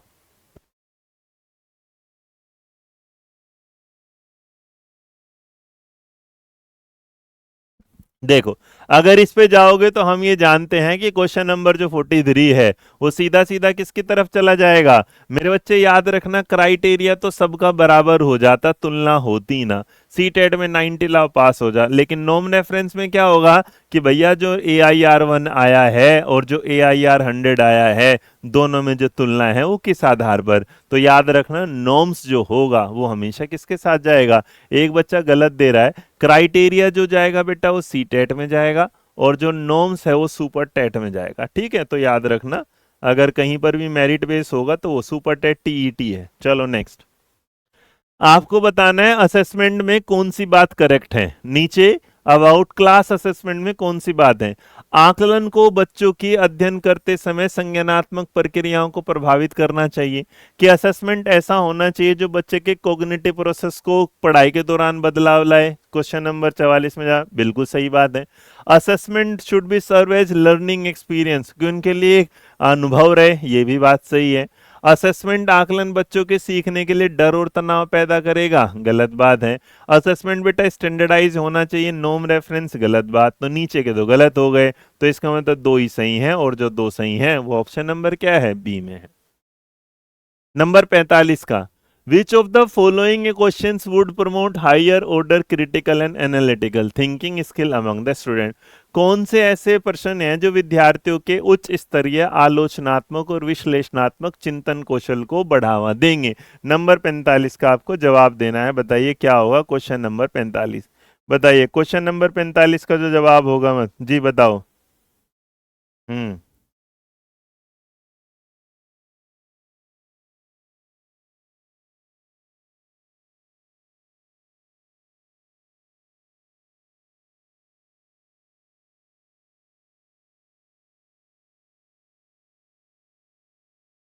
चलो नंबर आपके सामने क्वेश्चन नंबर 45 है।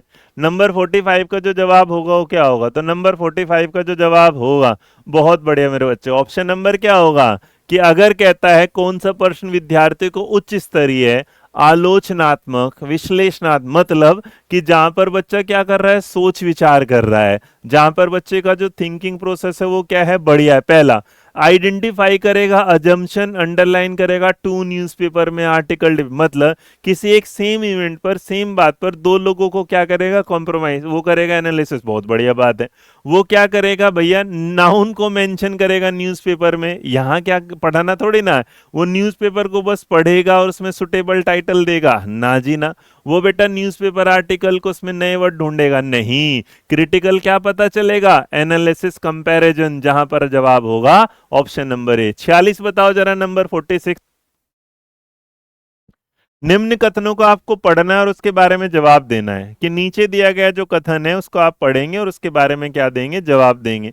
पहला कहता है खराब लेखन क्षमता वाले छात्रों को अक्सर उनके शिक्षकों द्वारा बौद्धिक रूप से अक्षम के रूप में चित्रित, ले भैया, मतलब अगर किसी की राइटिंग खराब है तो ऐसे तो यूट्यूब पर बहुत मास्टर खराब है जिनकी राइटिंग है, अगर उनकी राइटिंग खराब है बेचारे हो तो सारे खराब हो जाएंगे? नहीं मेरे बच्चे, राइटिंग से किसी का अच्छा बुरा नहीं होता। तो नंबर 46 में एक बात तय है कि सवाल का जो जवाब है यहां अगर देखा जाएगा तो ये क्या है, गलत। अब इसने कहा ध्यान से कि खराब लेखन क्षमता वाले छात्रों को अक्सर उनके शिक्षकों द्वारा बौद्धिक रूप से अक्षम रूप में चित्रित किया जाता है, ये वाले।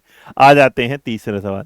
Teacher tend to have implicit bias and hold assumption about student learning behaviour that can affect student. शिक्षकों में अंतर्निहित पूर्वाग्रह होते हैं और छात्रों के सीखने के व्यवहार के बारे में धारणा रखते हैं, छात्रों के विकास को प्रभावित कर सकते हैं। अब मैं पहले से ही मान के चलूँ ये बच्चे तो भैया पढ़ेगा ही नहीं, तो ये तो बात ही गलत है। और अगर ये बात गलत है तो जो आंसर है वो क्या होगा, दोनों की दोनों बातें क्या हैं, गलत। तो इसलिए सवाल का जवाब ऑप्शन नंबर क्या होगा, डी। आपको बताना है डाइवर्सिटी जो क्लास में लाने का कौन सा एक तरीका नहीं है। मेरी क्लास में तुम अलग अलग प्रकार के मेरे टोने मोने नहीं हो, इस बात में कौन सी बात? पहला, अगर इस सवाल का जवाब देंगे क्वेश्चन नंबर 47 में, तो हम 47 में सीधा सीधा कह देंगे ये वाली बात के साथ कि देखो कहता है कि यहां पर क्या है, incorporating A variety of perspective and experience, पाठ्यक्रम में विभिन्न दृष्टिकोणों अनुभवों को शामिल करना, अच्छी बात पूछी है तो इसका मतलब ये तो सही है। विद्यार्थियों को उनकी अनूठी पहचान और संस्कृति के बारे में प्रोत्साहित करना, ये भी बढ़िया बात है। विद्यार्थियों की पृष्ठभूमि और संस्कृति के आधार पर पूर्व ग्रह के अनुकूलन, मतलब पहले पता कर लो कहाँ से आए कहाँ से नहीं, उसके हिसाब से व्यवहार करोगे, गलत बात। बच्चे को अपॉर्चुनिटी दोगे, स्टूडेंट को इंटरेक्ट करेगा इंडिविजुअल डिफरेंट बैकग्राउंड के साथ, तो और मजेदार। तो सवाल का जवाब क्या लगा रहे हो, आंसर सी, बहुत बढ़िया। नेक्स्ट नंबर देखो, विच of the following is the correct match of learning disability and challenges caused by. तो अगर आपने कहा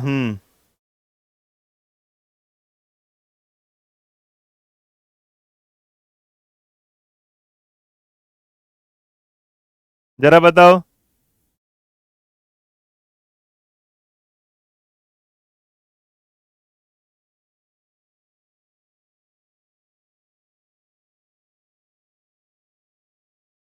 बताओ जरा।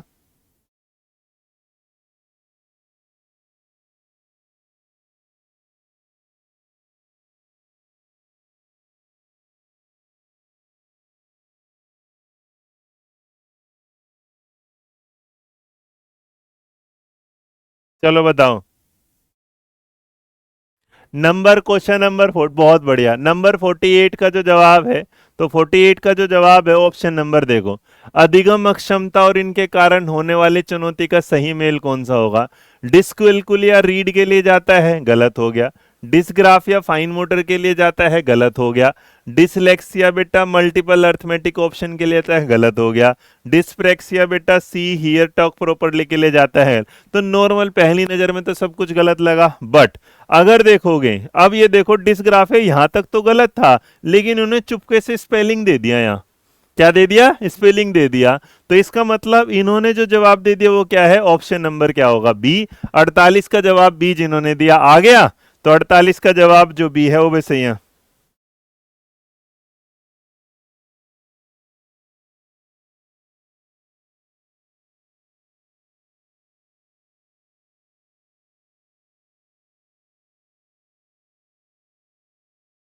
चले भाई, नंबर 49 का जवाब दो। स्टूडेंट स्ट्रगल कर रहे हैं ऑटिज्म के साथ, वो जो शो इज ऑटिज्म वाला बात जब भी आ जाएगी क्वेश्चन नंबर 49 पर, option number A B C, तो ऑटिज्म से जूझ रहे हैं आसानी से, कम्युनिकेट करेंगे बेटा, ऑटिज्म वाला तो सोशल ही नहीं होता, आई कांटेक्ट करेगा ना, नजरें चुराता है ये, रैपिड ट्रांजिशन होता है एक्टिविटी में, नहीं, मेरे बच्चे क्या करते हैं, फिमिलियर होते हैं और हमेशा चीजों को बार बार बार बार क्या करते हैं, रिपीट करते हैं। तो रिपीट अगर होगा तो क्वेश्चन नंबर यहां पर क्या जाएगा, ऑप्शन नंबर सी। चलिए 49 में जो जवाब जाएगा ऑप्शन नंबर क्या जाएगा, सी। आओ जरा 50, विच of the following statement is not correct about gifted, तुम्हारे बारे में कौन सी बात सही नहीं है, तुम्हारे बारे में कौन सी बात सही नहीं है, बताओ जरा।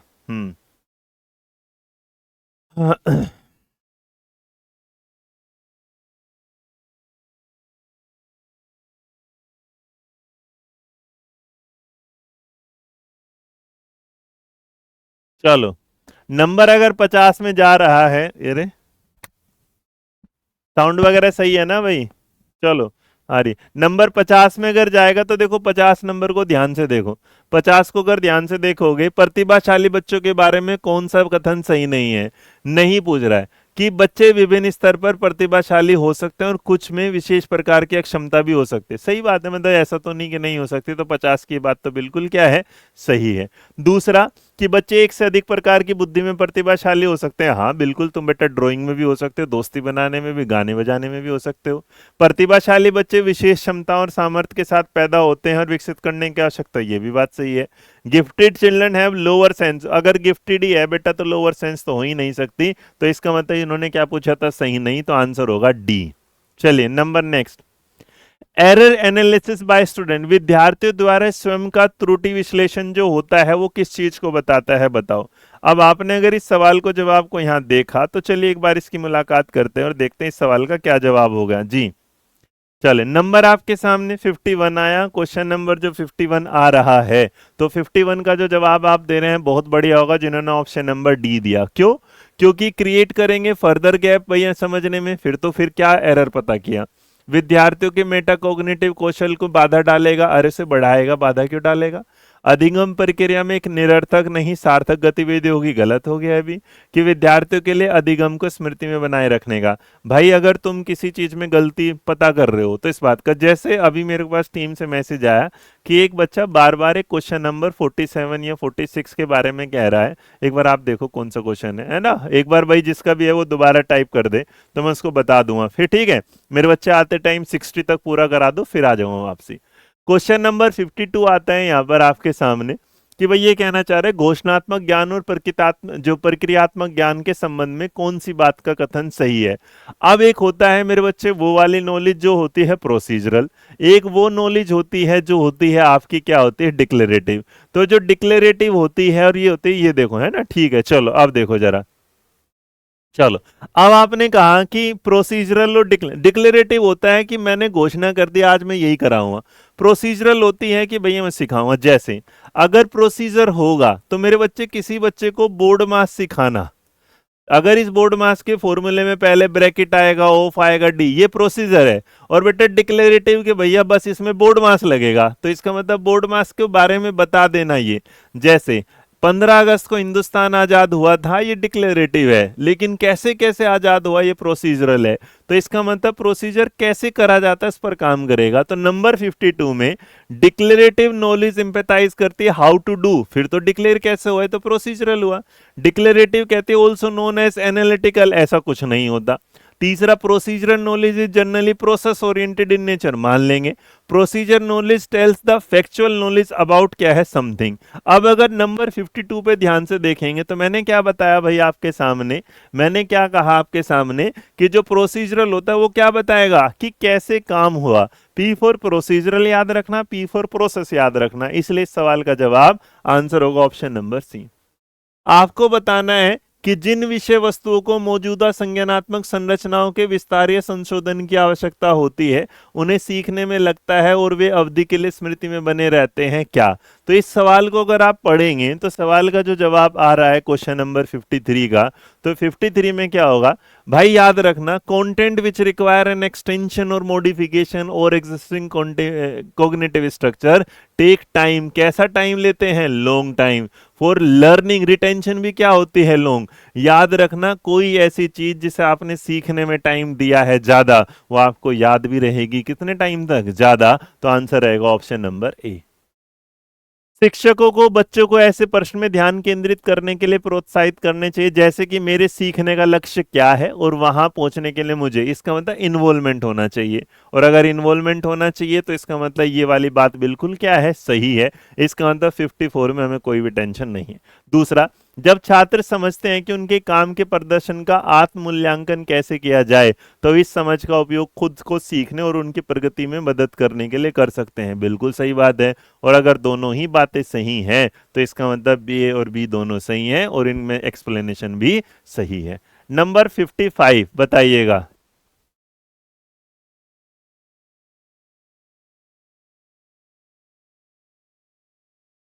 आओ, अधिगम गाइडेड डिस्कवरी अप्रोच क्या होती है भाई? इसका मतलब कुछ खोजना, समझाना, बात करना, इन्वॉल्व करना, ये बात।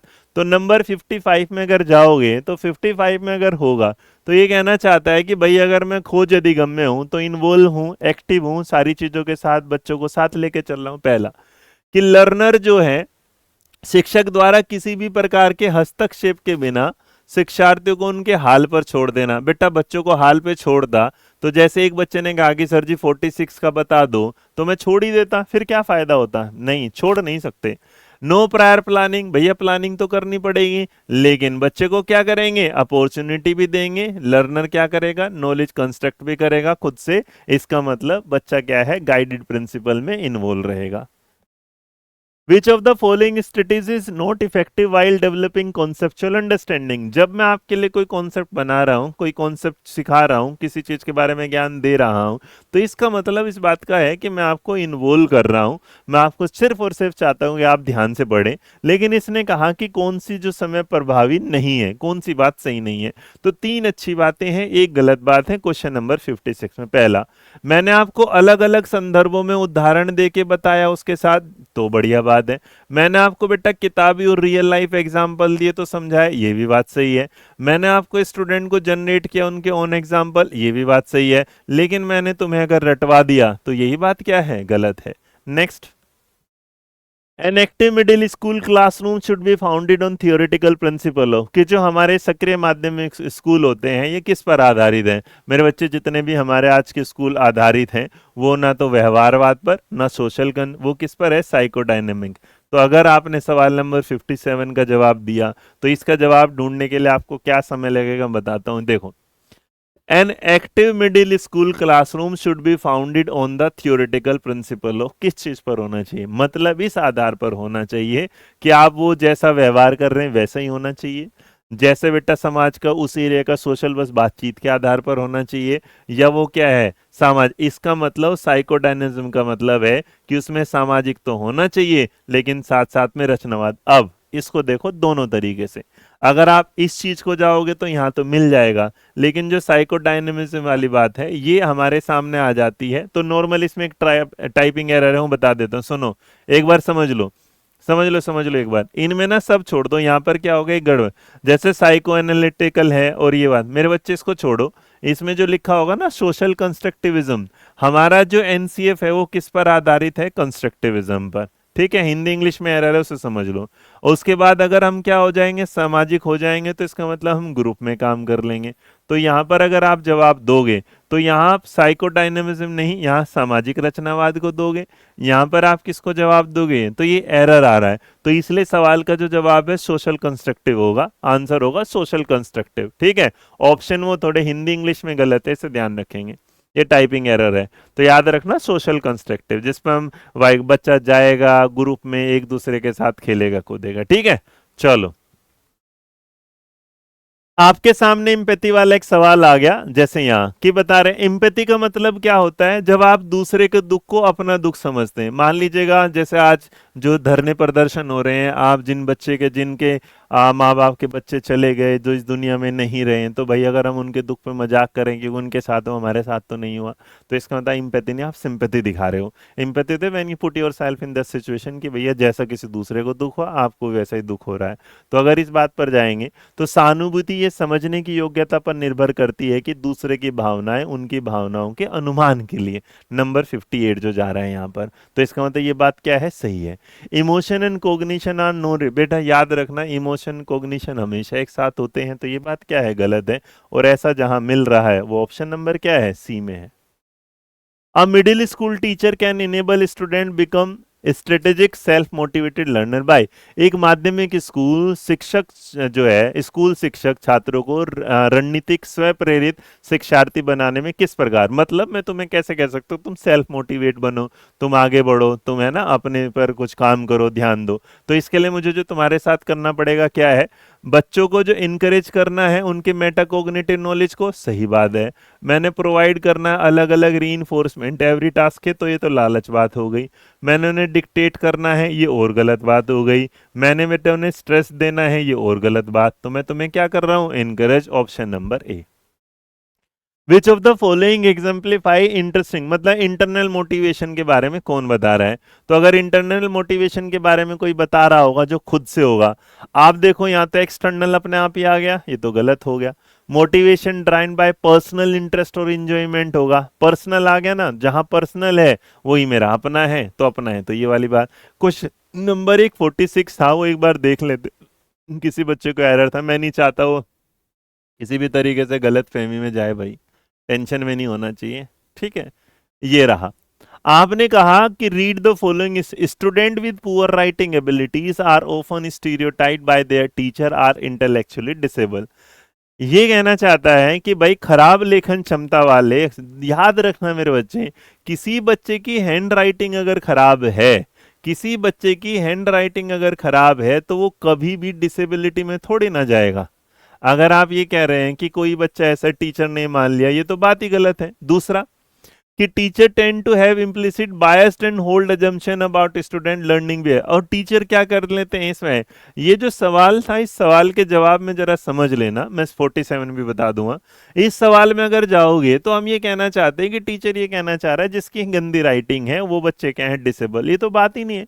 डिसेबल इसका मतलब कोई ना कोई लर्निंग डिसेबिलिटी है, उसे लिखने में दिक्कत है, उसे बोलने में दिक्कत है, उसे पढ़ने में दिक्कत है, डिस्पेक्सिया के साथ। तो इसलिए मेरे बच्चे इस सवाल का जो जवाब होगा वो डी होगा। 46 और एक बच्चा पूछ रहा है कि which of the following question would promote higher, कौन सा ऐसा सवाल है जिसमें बच्चे में हायर ऑर्डर थिंकिंग स्किल आएगी। मेरे बच्चे में एक सवाल पूछ रहा हूं बस ये वाली बात के साथ, कि एक बच्चा ऐसा सवाल आ रहा है ये वाला, किसी ने आपसे पूछा कि पानीपत का पहला युद्ध कब हुआ था, तो आपने पानीपत का पहला युद्ध, अगर कोई पूछा तो एक जवाब है ये कि पानीपत का पहला युद्ध जो हुआ वो कब हुआ। दूसरा, एक दूसरा सवाल ये है कि किस किस के बीच में हुआ, किस किस के बीच में हुआ। और तीसरा सवाल ये है कि पानीपत के युद्ध से भारतीय इतिहास में क्या प्रभाव हुआ, भारतीय इतिहास में क्या परिवर्तन आया, भारतीय इतिहास में क्या परिवर्तन आया। तो एक बात बताओ इसमें क्या परिवर्तन आया। तो एक बात बताओ, इन तीनों में से कौन सा सवाल ऐसा है जिसमें आपको सोचने में समझने में ज्यादा टाइम लगेगा, ए वाले में, बी वाले में, या सी वाले में, किसमें टाइम लगेगा बताओ जरा। सीधी सी बात है, इस सवाल का जवाब बोल दोगे कि भैया 1526 में हो गया, बात खत्म। किस किस के, बाबर के और इब्राहिम लोदी के बीच में हो गया, बात खत्म। लेकिन मेरे बच्चे इतिहास में क्या परिवर्तन आया, इसे कोई एक वर्ड में थोड़ी ना बोल पाएगा, इसके लिए उसे पूरा का पूरा क्या देना पड़ेगा, एक्सप्लेनेशन देना पड़ेगा। तो सेम तरीके से मेरे बच्चे, किस बच्चे जहां सोचने वाली बात, तो सोचने वाली बात इस बात पर आएगी कि दो न्यूज़पेपर ने किसी चीज के बारे में कुछ लिखा है और हमें उसे पहचानना है, उसे क्या है, अखबारों के लेखन के बारे में पता करना है क्या है। दूसरे ने कहा कि बस नाउन बता दो, तो नाउन पता करने से अखबारों में क्या मिलेगा भैया, दूसरा कहता है कि न्यूज़पेपर में आर्टिकल में बस एक टाइटल दे दो, क्या न्यूज़ का टाइटल है, इसका क्या मतलब हुआ? और मेरे बच्चे बस न्यूज़पेपर को पढ़ो और उसमें से नए वर्ड ढूंढो, नहीं, जब आप कंपैरिजन करेंगे वहां पर। ठीक है, तो सोचने वाली बात के साथ मेरे बच्चे आज की क्लास को हम यहीं समाप्त करते हैं। आशा करता हूँ आपकी क्लास अच्छी लगी होगी। बाकी इसकी जो पीडीएफ है वो अध्ययन मंत्रा के ऐप पर और टेलीग्राम पर मिल जाएगा। किताबें आपके पास है, आप वहाँ से ले सकते हैं। अब मैं आपसे इजाज़त चाहूँगा। तो ये हमारे क्वेश्चन ये हैं, प्रैक्टिस सेट पेपर हैं, इन्हें ज़रूर ले लेना, जिससे आपकी स्पीड जो है वो पढ़ाई की बढ़ती रहे। और उसके अलावा लाइक शेयर सब्सक्राइब करना ना भूलिएगा। खुश रहिए, मुस्कुराते रहिएगा, ध्यान रखिएगा। जय हिंद, जय भारत, नमस्कार।